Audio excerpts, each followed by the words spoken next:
Hola, ¿qué tal? Qué gusto que nos acompaña en la frecuencia 92.3 FM. Gracias por su sintonía. Les saluda Ana Lucía Zamora y vamos a empezar con el espacio Asiento Extra.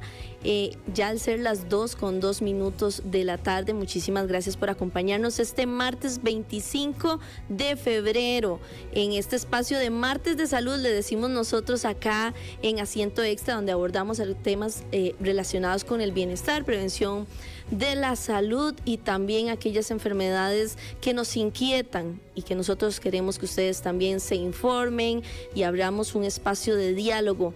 En el Asiento Extra del día de hoy tenemos a una mujer que está aquí conmigo, que está en la cabina de Extra Radio, en Asiento Extra, pero antes quiero contarles que vamos a estar conversando acerca de las enfermedades raras. ¿Qué se les viene a la mente cuando ustedes dicen enfermedades raras o alguien les dice enfermedades raras? Ya ahora no es como algo tan general, cada vez va siendo más específico y es lo que vamos a abordar el día de hoy para contarles un poco sobre el tema.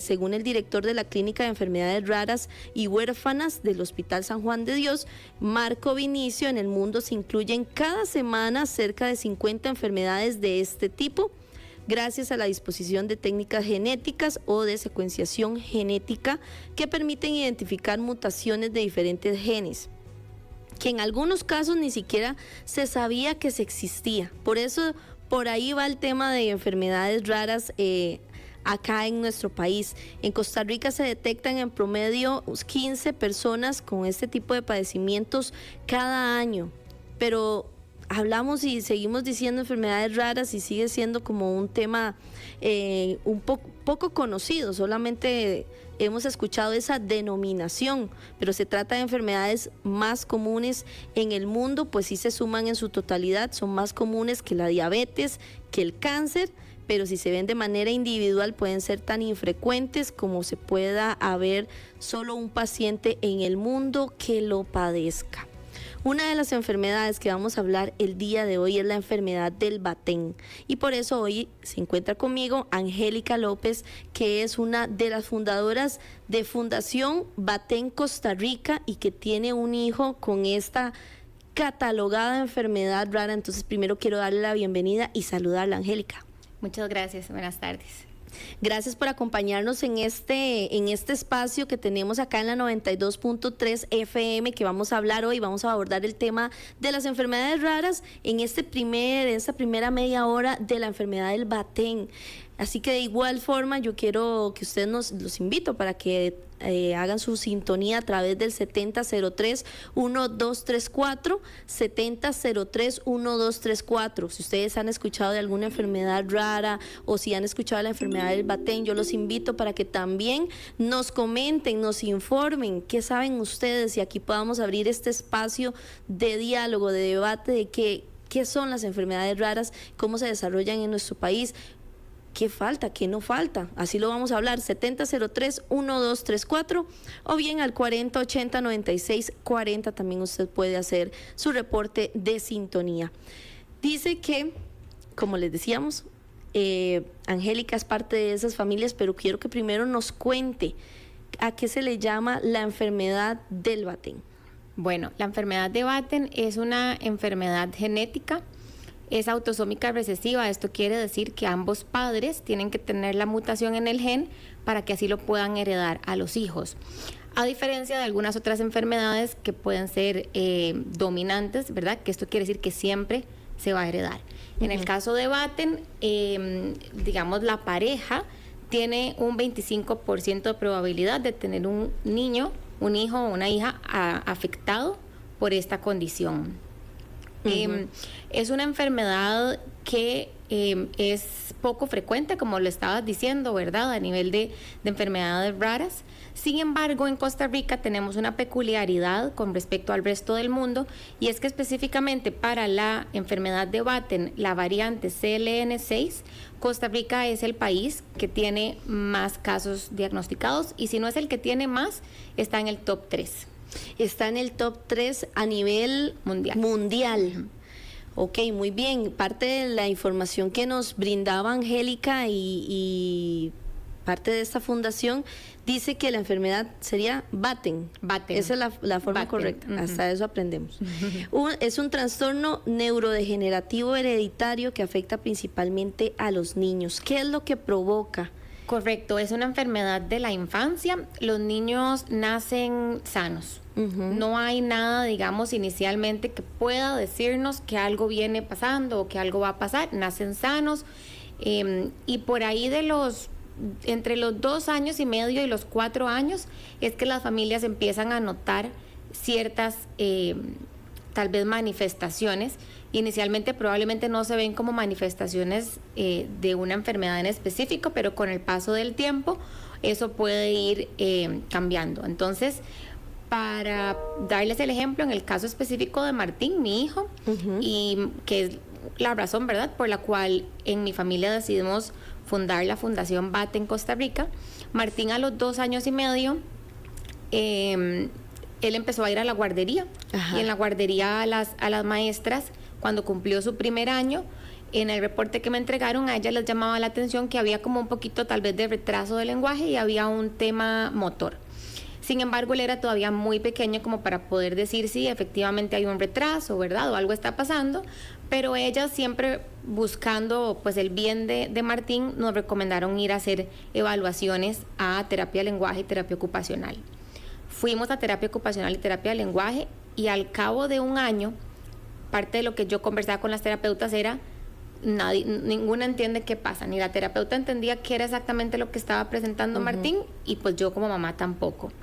Entonces ahí fue donde empezamos ya como, tal vez uno como mamá se pone un poco más insistente, porque empezamos a ver y a notar que algo está pasando con mi hijo, pero no sabemos exactamente qué es, ¿verdad? Y yo lo veía con mis ojos, pero no sabía describir qué era lo que yo veía. Entonces muchas veces y en muchas ocasiones fuimos a médicos y no salíamos sin respuesta porque todo parecía normal.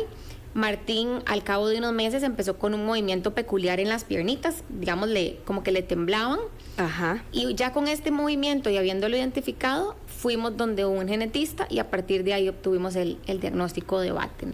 ¿Cuántos especialistas vieron antes ustedes para poder llegar a ese diagnóstico? Fuimos casi a todas las terapias: física, ocupacional, de lenguaje, de integración sensorial. Fuimos donde el pediatra general de cabecera, fuimos donde el genetista, fuimos donde un neurodesarrollista y al final el diagnóstico fuimos donde neurología también, y al final el diagnóstico se dio en conjunto genética-neurología por medio de una prueba genética. ¿Cómo fue esa noticia para ustedes, Angélica, de darse cuenta que Martín tenía una enfermedad que tal vez el nombre para ustedes era la primera vez, no sé si era la primera vez que que era la primera vez que la escuchaban? ¿Cómo fue para ustedes recibir esa noticia? Fue muy duro y pues a la fecha sigue siendo muy duro vivir con un diagnóstico que es neurodegenerativo. Esto quiere decir que Martín y todos los niños que tienen este diagnóstico van perdiendo las habilidades que habían adquirido de niños poco a poco, hasta llegar a terminar en una parálisis profunda.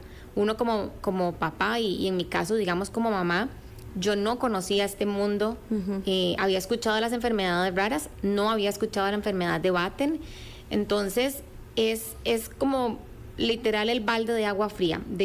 Muchas veces tenemos esta visión de lo que creemos que va a ser nuestra vida, ¿verdad? Desde somos niños, luego vamos a la escuela, vamos al colegio, a la universidad, nos graduamos, que tenemos un novio, nos casamos, que la casa, y luego vienen los hijos, y con los hijos entonces viene la educación de los hijos y el ciclo vuelve a empezar, ¿verdad? Y el tal vez poder ver de frente esta nueva realidad que era muy diferente a la que yo tenía en mente, fue un balde de agua fría, pero a la vez fue como un despertar, ¿verdad? A decir, bueno, mi vida es hoy, tengo que vivir hoy, y en conjunto con mi esposo es lo que hacemos todos los días nos levantamos a vivir hoy. No mañana, ni en un mes, ni en un año, porque no sabemos si vamos a estar aquí.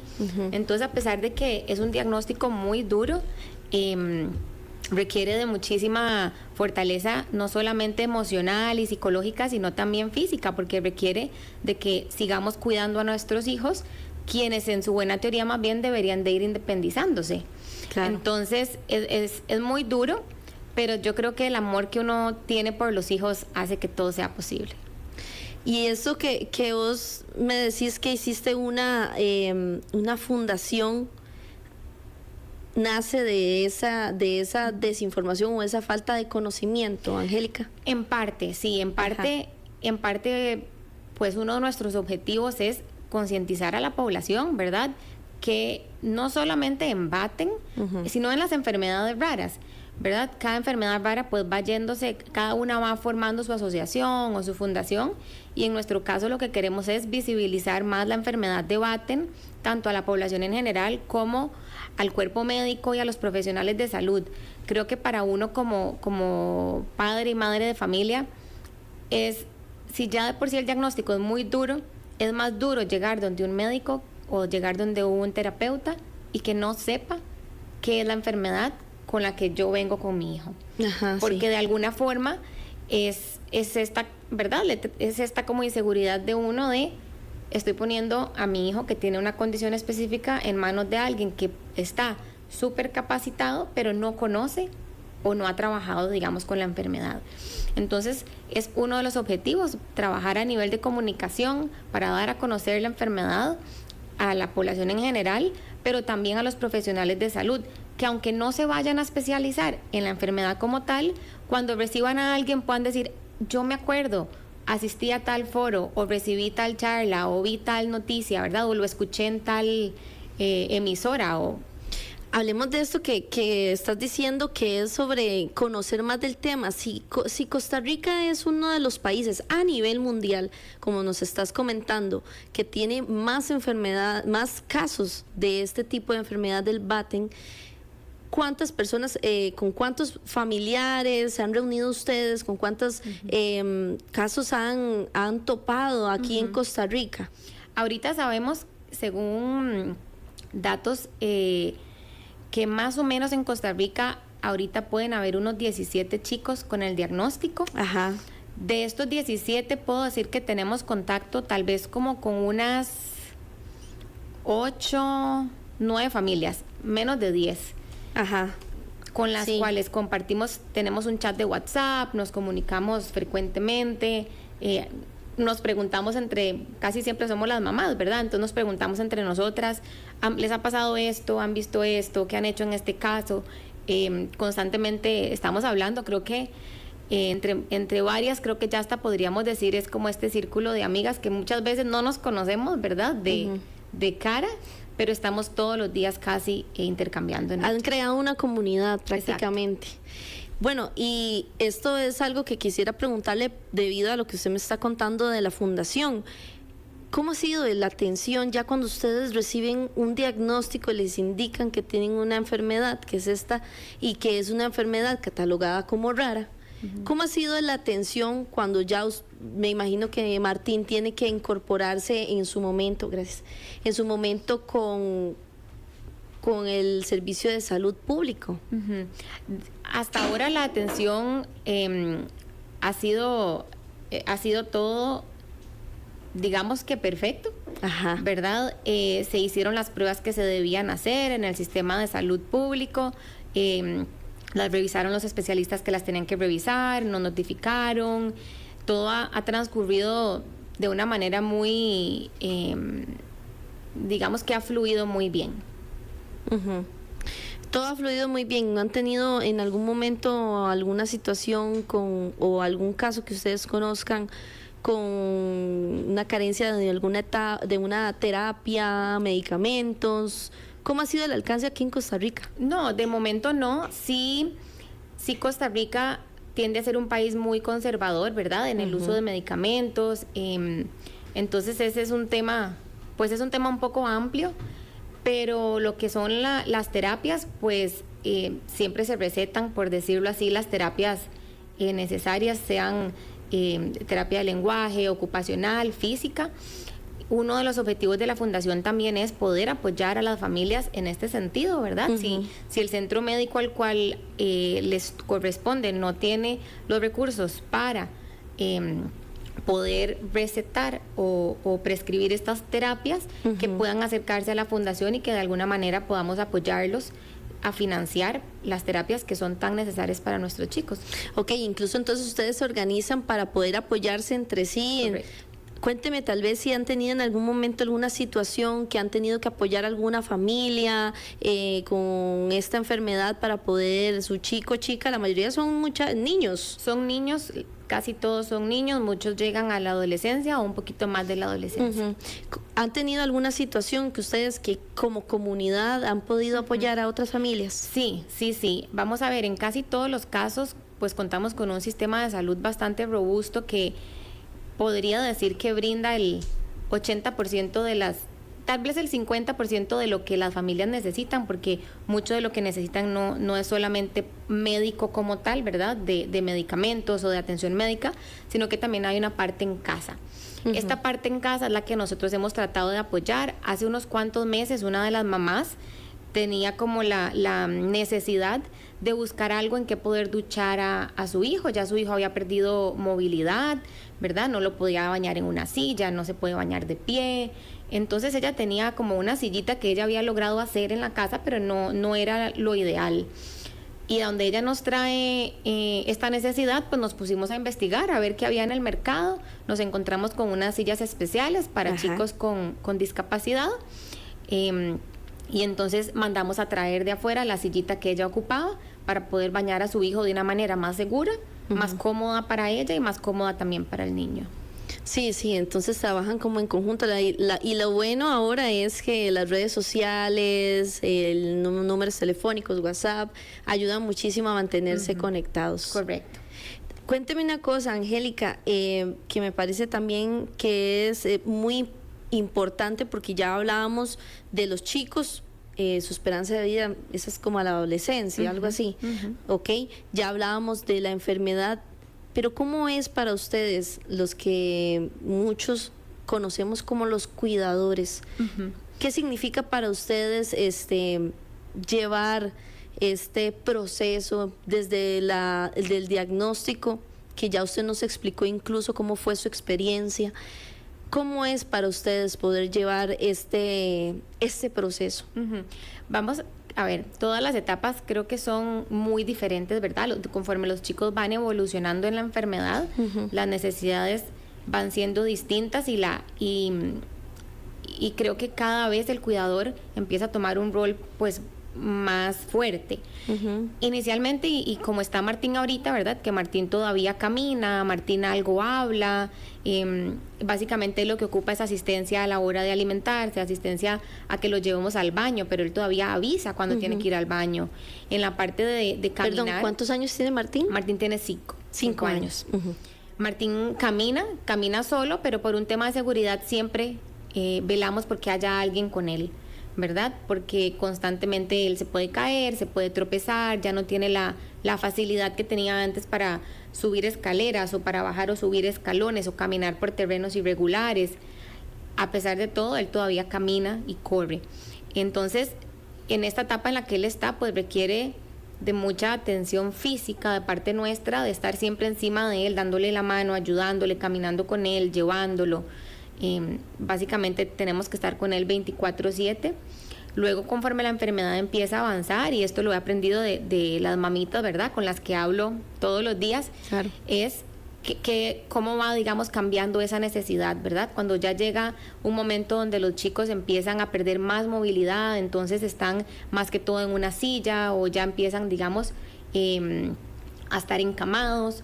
Entonces va variando con el tiempo, pero un poco, digamos, de lo que nos ha tocado vivir con Martín es muy desgastante y apenas estamos empezando, ¿verdad? Esto puede alargarse por varios años, pero lo que tenemos claro es que Martín siempre va a requerir que nosotros estemos ahí con él.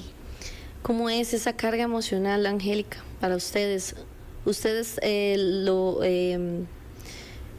perdón por preguntarlo así, digamos, ¿cuántas personas la apoyan a usted con respecto al cuidado de de Martín, aunque la mamá es la principal, yo lo sé, pero ¿cómo es? Cuéntenos también en esa parte de esa carga emocional que ustedes llevan. Tenemos una red de apoyo bastante amplia con nuestras familias. Mi esposo no, si bien digamos la mamá tiene un rol muy importante, en mi caso, mi esposo para Martín no hay nadie como su papá.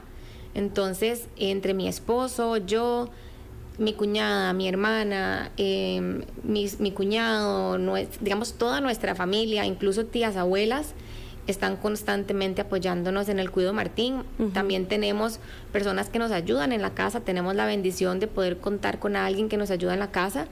Y igual en el caso de mi suegra, que tiene una muchacha que le colabora y conoce a Martín desde que nació. Entonces, somos muy bendecidos de contar con muchísima ayuda, pero esta no es la realidad de la mayoría de las familias en Costa Rica, y es parte también de las razones de la creación de la fundación, de poder apoyar a las familias cuando lo requieran, no solamente en la parte de las terapias y en la parte de las necesidades que tal vez el sistema no les puede cubrir, sino también en la parte del apoyo que se ocupan un psicólogo, que se ocupan alguien para que los apoye en la casa, un cuidador, ¿verdad? A veces decimos, no, la mamá no puede a veces ni siquiera ducharse porque no tiene momento, entonces que pueda ir y tomarse su tacita de café o ducharse y que esté tranquila. Y es que muchas madres ya por sí solas, por ese amor a sus hijos, las que somos mamás, ¿verdad? Que amamos a nuestros hijos y a nuestras hijas, tomamos ese rol de cuidadoras. ¿Qué tan importante o qué tanto cuidado más bien debería uno como mamá separar el ser cuidador y madre? Angélica. Creo que vamos a ver, podemos separarlo, pero no todos tenemos la posibilidad de hacerlo. Claro. Entonces, es algo muy importante porque la mamá también tiene que cuidar su salud mental. Y para que su familia y su hogar esté bien, la mamá tiene que estar bien. Sin embargo, la realidad es que casi ninguna mamá puede separar ese rol. Angélica, y bueno, qué dicha que usted lo puso en la mesa, ¿verdad? Porque también es una realidad que ustedes viven día con día. Y yo le pregunto a usted para que también nuestros amigos oyentes lo conozcan. ¿Es necesario atención psicológica, trabajar de la mano con un psicólogo con respecto al cuidador como tal? Totalmente. Sí. ¿Cuáles son las razones y de muchas que usted de las da? personas, no solo del cuidador, sino de todas las personas que conviven con el paciente, ¿verdad? Llámese hermanos, hermanas, tíos, tías, abuelas, porque creo que no estamos, como humanos, no estamos diseñados para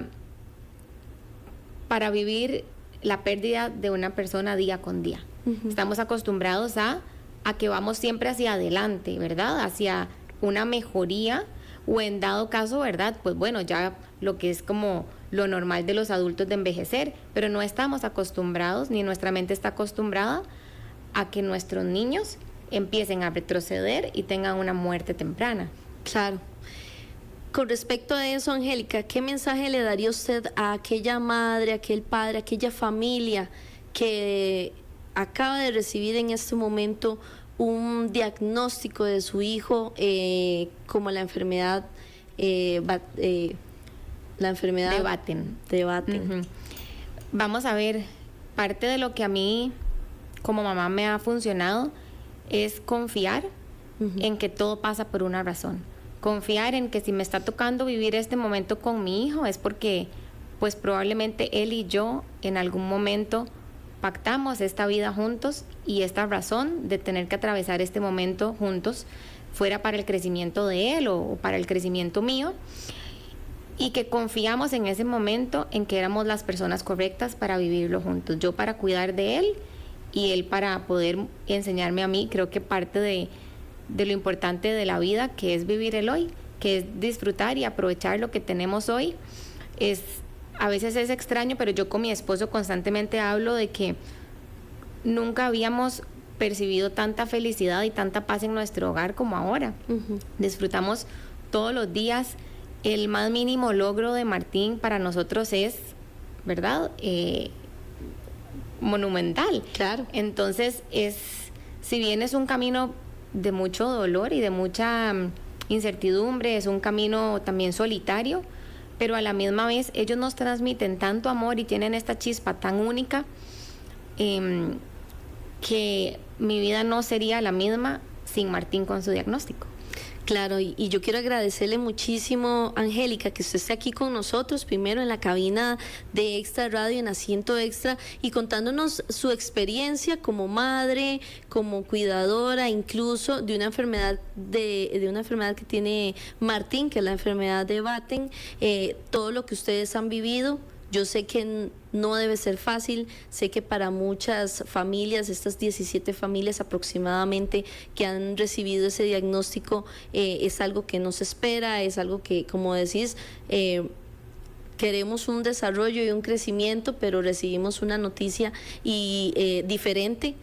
Y que ustedes lo vean con esa resiliencia y con ese amor como lo hacen. Entonces yo quiero agradecerle muchísimo que usted esté en este espacio contándonos y contándole también al público oyente qué significa ser parte de la vida de Martín. Muchas gracias a ustedes por recibirme. Y también invitar, ¿verdad?, a todas las personas que nos están escuchando a que nos busquen en redes sociales. Aparecemos como Fundación Batten Costa Rica, todo en minúscula, y Batten con doble T. Aquí lo estoy viendo, dice que tiene Instagram, Facebook. ¿Cómo aparecen en redes sociales? Fundación Batten Costa Rica con doble T. Con doble T, todo en minúscula. ¿Y a qué número telefónico podrían contactarle a aquellas personas que nos están escuchando, que tal vez han escuchado de la enfermedad tal vez muy poco, o conocen a algún vecino, algún familiar que ya tiene ese diagnóstico, pero tal vez no sabían que había una fundación? Pueden contactarme al 8580-7145. ¿Hay en algún momento en el que ustedes se reúnen, han tenido la oportunidad de poder conversar ya directamente con otros familiares, o todo lo manejan remoto, Angélica? De momento todo ha sido remoto, sin embargo, ahora para el 9 de junio, que es el Día Mundial del Batten, tenemos organizado un paseo a la casa de una mamita, ahora amiga, Laura, a visitar a Laura y a su hija Dani. Entonces estamos varias familias coordinando para que podamos ir a visitarlas y irónicamente celebrar el Día del Batten en conjunto con ellas. Y se trata de eso, ¿verdad? También de darle ese espacio positivo, ¿verdad? Y generar para sus familias esa calidad de vida, Angélica. Exacto. Bueno, yo le quiero agradecer, como decía Angélica, por estar en este espacio, en esta primera media hora con nosotros, que nos haya brindado su experiencia. Y quiero también, ya para terminar, si usted le puede brindar también un mensaje a aquellas personas que lo están escuchando, y tengo que decirlo de esta forma, se puedan asustar, se puedan pensar, si ven a un niño, hablándolo en general, que tenga una enfermedad rara, ¿qué mensaje le daría usted a la población que aún lamentablemente hay mucho desconocimiento de las enfermedades raras? Yo les diría que es parte de la realidad de muchas familias y que muchas veces antes de tal vez evitarnos, puedan preguntarnos, porque estoy casi segura que muchas y muchos de nosotros vamos a estar abiertos a hablar sobre lo que nos está sucediendo. Claro, y que cada vez, aunque se llama enfermedad rara, cada vez es más común. Correcto. Angélica, muchísimas gracias por estar con nosotros en este espacio. Un saludo grandísimo a Martín y a todas esas familias que el día de hoy están siendo parte de esta fundación y que se están apoyando mutuamente, porque de eso se trata como personas. Muchísimas gracias por estar con nosotros. Gracias a ustedes. Son las 2:31. Vamos a ir a una pequeña pausa. Vamos a seguir hablando de las enfermedades raras. Ya conocimos un caso en estos primeros 30 minutos, que fue el caso de Martín. Y vamos a hablar también con un profesional en medicina para que nos cuente un poco más cómo en Costa Rica se abordan las enfermedades raras, qué debe saber usted y qué es importante que tome en cuenta si usted conoce a alguna persona, o incluso si tiene un familiar, o si usted tiene una enfermedad rara. Ya casi regresamos con más en Asiento Extra.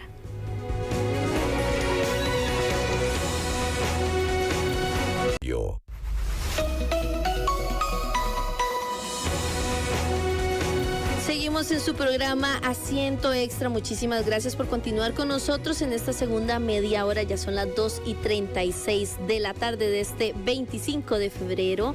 Gracias por estar con nosotros. Hoy el tema que tenemos en nuestro martes de salud es las enfermedades raras en el marco de su conmemoración y celebración, que es el 28 de febrero, este viernes que viene ya. Muchas familias se unen para compartir experiencias, para compartir vivencias, ya sea como personas ya diagnosticadas con una enfermedad que se cataloga como rara, o bien como cuidadores. Entonces, un saludo muy, muy especial también para cada una de estas familias que en su momento recibieron un diagnóstico de algo que desconocían, pero poco a poco se ha vuelto más común. En esta segunda media hora me acompaña el doctor Freddy Arias Mora, que es profesor también catedrático de la Facultad de Farmacia, que va a hablar con nosotros sobre el tema de las enfermedades raras, que es el que abordamos el día de hoy. Así que quiero saludarlo primero. Doctor, ¿cómo se encuentra? Saludos. Hola, muy buenas tardes. Hola, muchas gracias por estar acá con nosotros. Como les decíamos, bueno, en el mundo se calculan que existen cerca de 7,000 enfermedades catalogadas como raras, aquellas que se dice que hay una incidencia de un caso cada 7,000 nacimientos, que también denominan como huérfanas. Pero doctor, cuéntenos más de qué se puede catalogar como una enfermedad rara y dónde nace este concepto. Bueno, muchas gracias por la invitación, por compartir la tarde acá, conversando ese tema que me parece muy interesante. Y sí, efectivamente, más o menos se calcula que hay unas 7,000 enfermedades raras en el mundo. Uh-huh. Y, a ver, las enfermedades raras presentan un desafío importante para los países. En realidad son enfermedades que tienen una muy baja prevalencia en la población. Es hasta el año 2021 que la ONU, en su Asamblea General, instó a los países a abordar los desafíos de más de no sé, 300,000 personas que viven con enfermedades, o 300 millones de personas que viven con enfermedades raras. Uh-huh. Porque son enfermedades desatendidas, son enfermedades que se llaman huérfanas, a veces enfermedades raras, enfermedades hay raras, ultra raras, rarísimas, huérfanas, abandonadas. En realidad tiene muchos sinónimos. Y lo cierto del caso es que se refiere a un conjunto de enfermedades que son pues de un difícil tratamiento, de un difícil diagnóstico, y que lo padecen relativamente muy pocas personas en cada país. Incluso le cuento, en Costa Rica, hasta hace pocos meses no teníamos ni siquiera una definición de cuánto era la cantidad o cuál era el significado en el país de Ajá. enfermedades raras. Ajá. Porque, pues depende, cada país a qué considera que es la incidencia de pacientes con una enfermedad determinada.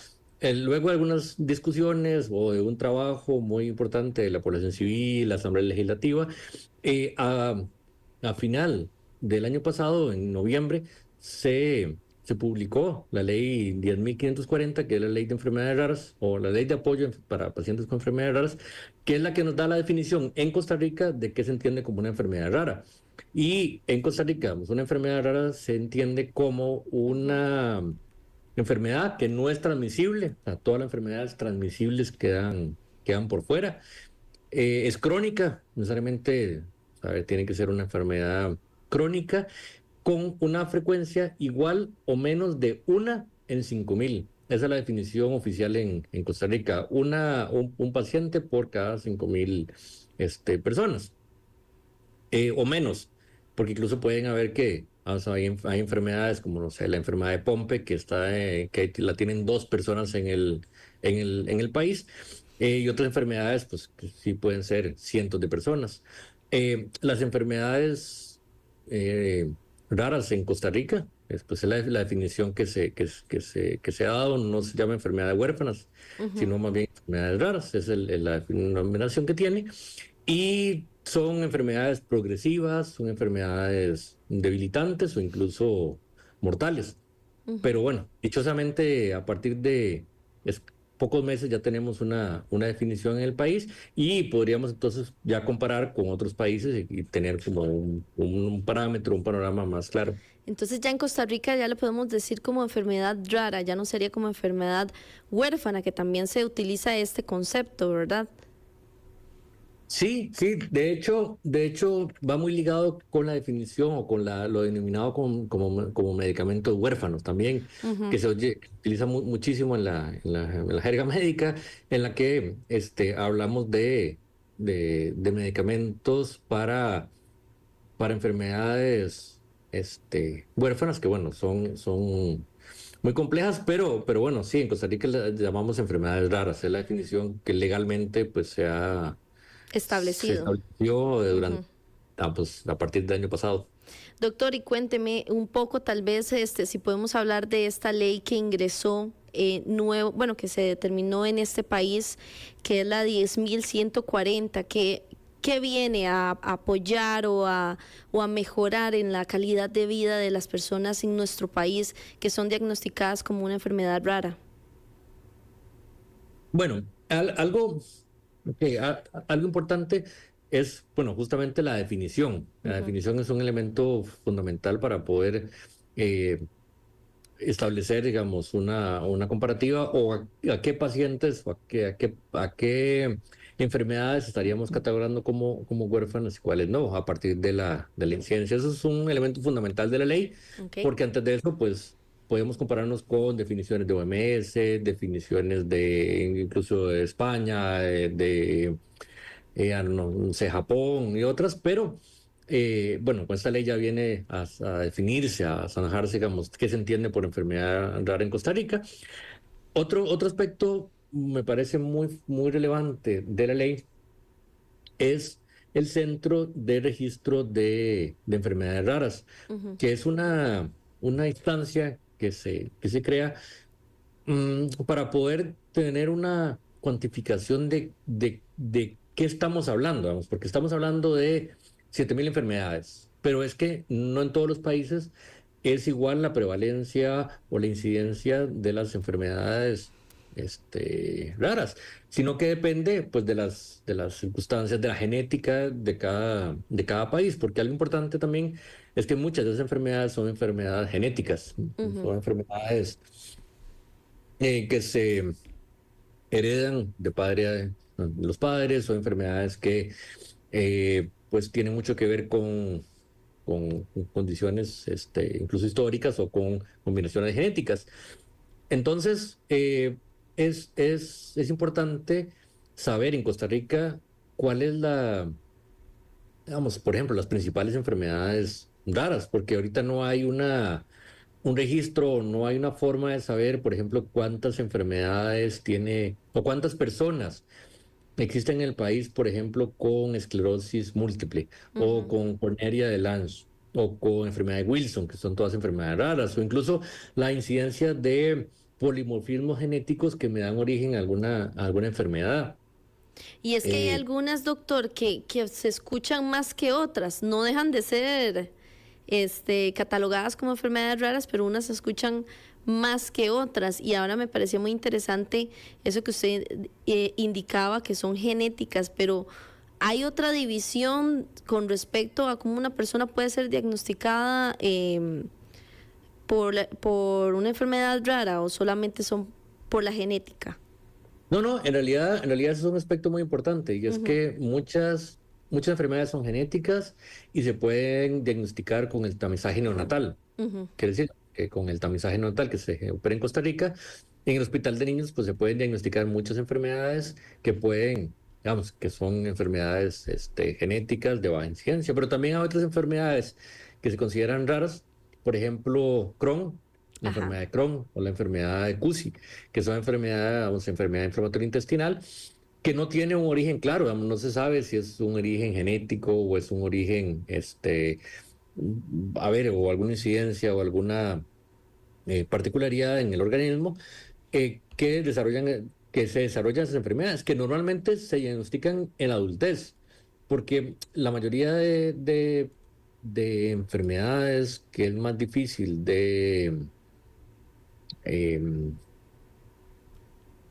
registrar es justamente las que son diagnosticadas en adultos, porque además algo importante es que el diagnóstico de esas enfermedades puede ser hecha en niños, como le comentaba, enfermedad en hospital de niños con tamizaje neonatal, o por la sintomatología que se va desarrollando desde niños, por ejemplo, alguna deficiencia de alguna enzima, pero también en adultos.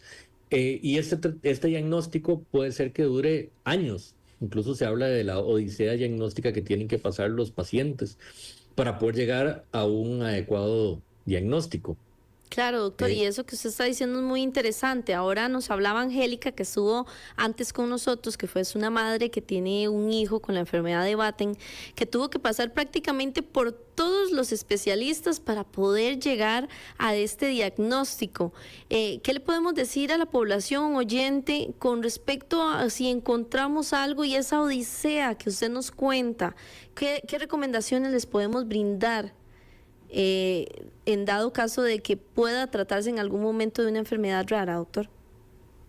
Bueno, y es que, a ver, muchas veces las enfermedades son bastante difusas. Por ejemplo, los pacientes que sufren de enfermedad inflamatoria intestinal, digamos, que es una persona adulta, normalmente unos 20, 30 años, que empieza con dolores estomacales, que empieza con algunas dificultades con algunos alimentos, empieza a tener diarreas crónicas, usted nota, es un padecimiento,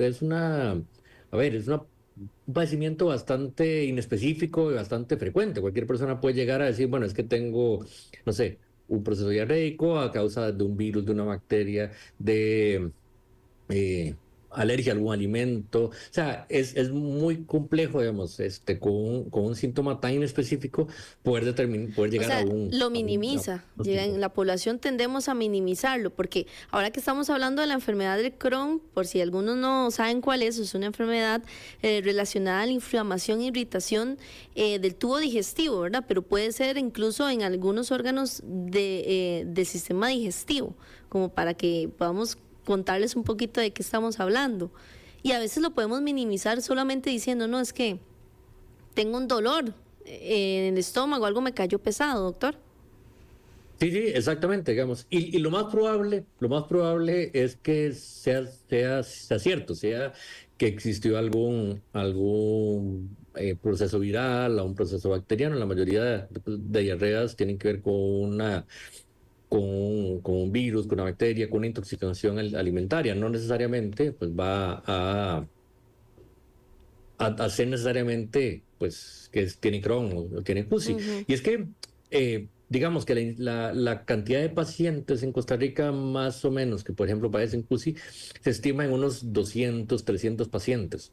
Eh, que si usted ve, pues es una cantidad bastante baja, no deja de ser significativa, 300 costarricenses con la enfermedad, pero comparada, vamos, con la cantidad de diarreas todos los días, pues es complejo el diagnóstico. Lo que sí es importante sería que, vamos, que para efectos de diagnóstico, para efectos de lograr, vamos, un buen diagnóstico y posteriormente un buen tratamiento, porque es que no solamente tiene que ver con el diagnóstico de la enfermedad, que ya es por sí es compleja para los pacientes, que tardan varios años en ser diagnosticados, sino luego en recibir la terapia adecuada, que Ujú. muchas veces no está disponible en el país o que muchas veces son medicamentos de altísimo costo.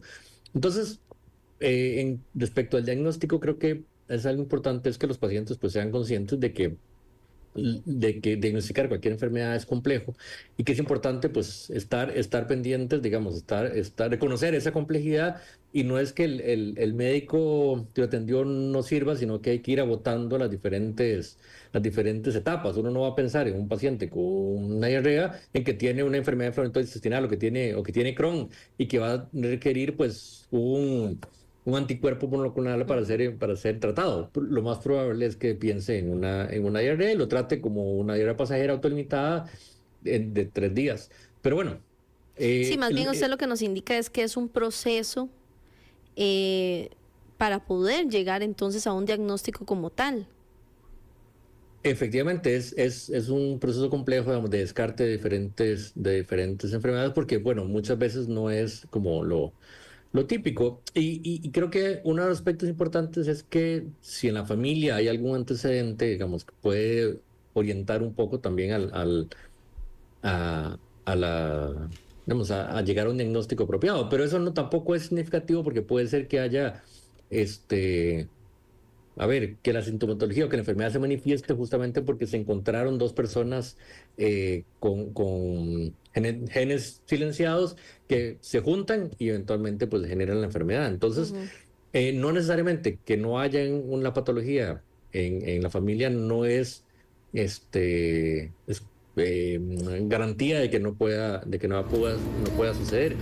Entonces, respecto al diagnóstico, pues tener paciencia, digamos, y estar pues, muy pendiente de los síntomas diferentes, porque muchas veces pues, un síntoma pequeño puede hacer la diferencia y reconocer que puede generar mucha frustración y también para los pacientes, pues, reconocer esa frustración de la dificultad, digamos, en un diagnóstico adecuado y que el tratamiento, pues, es complejo. Ahora, usted me preguntaba respecto de la ley Ajá, y qué beneficios da. Un aspecto importante es el tema de los medicamentos, que sí. muchos medicamentos pues son de un costo relativamente bajo para tratamiento de enfermedades, pero muchos requieren de medicamentos que pueden ser incluso miles de dólares al mes. Entonces, la ley esta pues crea algún fondo, da algunos recursos, poquitos, pero bueno, es un buen inicio, para poder concientizar a la población, para poder hacer actividades, incluso para de alguna manera financiar algunas terapias de muy alto costo. Y es que como todavía es un tema, bueno, muy nuevo, doctor, ya usted nos contaba que incluso esta aprobación de esta ley se hizo hasta el año pasado y a finales de este 2024. ¿Cuáles son los retos que tiene Costa Rica ahora para poder apoyar a estas personas que tienen un diagnóstico que acaban de indicarles el doctor correcto cuál era esa enfermedad y que también tiene que contarles que es una enfermedad rara, que hay pocos casos, entre comillas, ¿verdad? Porque cada vez vemos que hay más comunes. Entonces, ¿cuáles son los retos que tiene Costa Rica de ahora en adelante para poder apoyar en la calidad de vida de las personas con enfermedades raras? Bueno, lo más relevante en este momento sería aplicar, digamos, que entre en plena vigencia la ley 10.550. Luego, reglamentarlo y que el Ministerio de Salud realmente asuma su papel rector dentro de la política pública, porque también la ley no es suficiente, digamos, Ujú. en términos de mejorar la calidad de vida o mejorar la atención médica de sus pacientes, sino que pues se requiere pues política pública, se requiere reglamentación de parte del Ministerio de Salud, se requiere papel de la sociedad civil, el conocimiento Ajá. del público en general de las Educarnos enfermedades. nosotros. Claro, claro. Y también reconocer, digamos, que son a ver, que hay un desafío importante en el tratamiento y atención de esos pacientes. El diagnóstico, digamos, por ejemplo, cómo se trata algún paciente, por ejemplo, con esclerosis múltiple, digamos, y la importancia del abordaje temprano de la esclerosis múltiple para evitar que el paciente, no sé, pierda la movilidad, digamos, que entre más rápido se atienda o se dé un medicamento o un tratamiento apropiado para un paciente con esclerosis múltiple, pues tiene mejor capacidad para o va perdiendo sus capacidades motoras muchísimo más lento. O por ejemplo, un paciente con hipertensión pulmonar tromboembólica crónica, dándole un tratamiento adecuado, podría disminuir la posibilidad, digamos, o mejorar la calidad de vida que puede tener el paciente. Entonces, el reto, digamos, por ejemplo, de que los pacientes no tengan necesariamente que ir a poner un recurso de amparo, ir a judicializar los tratamientos, pues es fundamental, digamos, poder de conocer que bueno, que son pacientes que tienen derechos, que tienen derecho a la calidad de vida, porque si bien es cierto, un medicamento, por ejemplo, no va a curar hipertensión pulmonar trombólica crónica, sí que puede mejorar la calidad de vida de las personas. Igual un paciente con esclerosis múltiple, digamos, puede extender muchísimo sus posibilidades. Esta definición que tiene Costa Rica incluso alcanza a pacientes con tipos de cáncer muy raros, por ejemplo, con leucemias o con otros padecimientos. Entonces, es fundamental en Costa Rica, vamos, que se reconozca, bueno, que ya se está haciendo, efectivamente se ha reconocido, vamos, se ha definido y que se registre o que se lleve a ver, que podamos decir en Costa Rica cuáles son las principales enfermedades, qué es lo que le está pasando a la población y poder tomar medidas desde la política pública para poder abordar esas patologías. Doctor, bueno, muchísimas gracias. Escuchábamos al doctor Freddy Mora que nos hablaba más sobre esta nueva ley que está muy nueva, que todavía necesitamos que haya más reglamentación, que necesitamos que haya más que yo digo que poco a poco eso le vamos a dar seguimiento, esa reglamentación y esa participación de parte de las entidades públicas de salud y también nosotros como población conocer más y los médicos en general sobre cada una de estas enfermedades que conocemos muy poco y que cada día puede ser que existan más diagnósticos. Doctor, muchísimas gracias por estar en este espacio de Asiento Extra. Con mucho gusto, la orden. Gracias, escuchamos al doctor Freddy Mora, como les decíamos, que él es catedrático de la Facultad de la UCR y que hablábamos sobre este tema de enfermedades raras. Muy claro decirles a ustedes, este es un tema muy nuevo que traemos a la mesa también para que ustedes lo conozcan, para que ustedes conozcan incluso una pincelada de algunas enfermedades diagnosticadas como raras, que no todas quiere decir que tienen que ver con la muerte. Quiero que también dejarlo claro. Hay muchas que pueden, por medio de los medicamentos correctos, tratar de tener una vida normal, entre comillas, y también no quiere decir que no todas tengan también carencias y necesidades en nuestro país, porque es un tema que aquí en Costa Rica apenas se está nombrando, ya se está identificando como tal, pero que existe en Costa Rica, que hay personas en nuestro país que están viviendo con una enfermedad rara y a las cuales quiero mandarles un saludo muy especial. Si están escuchando este programa que dedicamos el día de hoy para cada uno de ustedes y para que la población se informe y conozca sobre este tipo de enfermedad. Llegamos ya a las 2:59. Me despido. Mi nombre es Ana Lucía Zamora. Yo les espero el próximo martes a las 2 de la tarde y también les recuerdo que hoy hay repetición a las 8 de la noche de este programa a través de Extra TV, así que usted si gusta puede también repasarlo a esa hora. Que tenga una linda tarde.